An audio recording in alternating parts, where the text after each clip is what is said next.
Cool. Hey Max. I got us, Ellie. You are the play-by-play announcer for LAFC. Can you kind of tell me a little bit how you earned the position?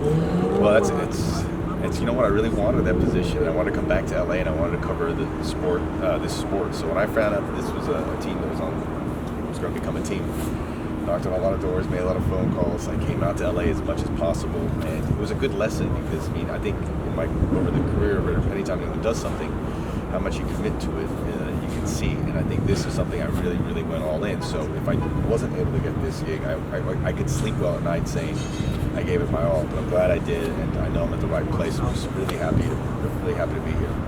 And now, prior to this, you were also the Galaxy's play-by-play announcer, correct? I have a 2005 championship ring from the LA Galaxy. I still have it, and the Galaxy did a lot of great stuff for me, and I'm thrilled. I'm the person who says I think we should have like 3 or 4 teams in LA. Only one LAFC. Now, prior to having that experience and now being currently with LAFC, how do you think that kind of plays into the rivalry a little bit? Maybe a little bit, actually. When the Galaxy came to play at Bank of California Stadium, I saw some of the guys like Jovan Karofsky and Pete Vahenas, and we were talking. There was a little bit of tension there, and I was like, look, I love this rivalry, and I hope both teams do well. But I mean, LAFC gave me this opportunity. I'm all in, and I've kind of gone in there, and it's been it's had its moments, and I'm sure we'll relive it when we're back out there again. But man, the Galaxy.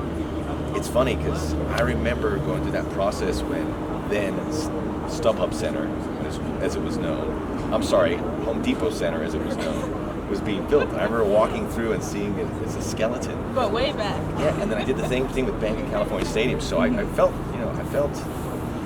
it made me really feel part of everything that's happened in the city with regards to soccer that I've been able to see with my own eyes. It also says I'm really old as well. So do you still do freelance work with ESPN, or are you just primarily with LAFC? No, I'm shifting. This got to me, and I kind of now focusing on LAFC and being affiliated with that club, which has been really fulfilling. And I think last season we did some games and so forth, and it was not a conflict of interest, but it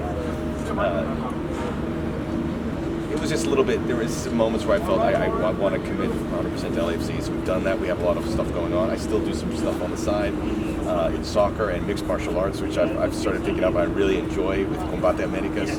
But it's been fun. Moving to LA is obviously where you got to be. There's so much work here. There's so many great people involved as well. And what would you say are your predictions for this new upcoming season? Yeah. Around the players around. I don't want to lump too much pressure on their shoulders, but I looked at every team, and LAFC everyone's back, and they've added really calculated and pointed depth at places. You would have to say they're the 1 or 2, 3 teams. I think most people would say, because I'm trying to keep myself out of it, because I'm obviously very connected with them. There's 1 or 2 or 3 teams that would be competing to get the Supporter Shield, which is the most points in the regular season. I think obviously Atlanta's there. I think LAFC, I think the team they meet this weekend is Sporting Kansas City. Those 2 are going to compete again for the best spot in the West. And I think they have an edge, and a little bit below them it would be the Seattle Sounders and the Timbers. So I would expect LAFC to be there amongst the 4 or 5 best teams in the league. Maybe the best team in the league, and then we'll see what the playoffs do. And speaking of Sporting Kansas City, LAFC is set to face them again for the season opener on Sunday. LAFC is one of the 2 teams that lost 2 games to Sporting last season.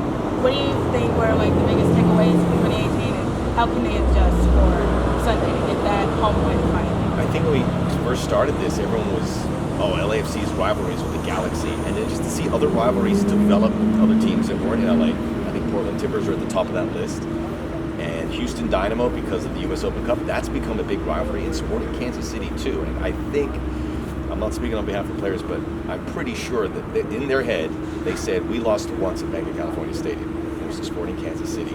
And notwithstanding the playoff game with that regular season, that was the one they lost, and they want to rectify that. So Sporting Kansas City is in their crosshairs. And this is a team that they're going to see a lot, and they're going to familiarize themselves with. So I think this is really important, and it's not lost on any of them that they lost twice in last season. They want to fix that. All right, that's all I have. All right, great. That was a good interview.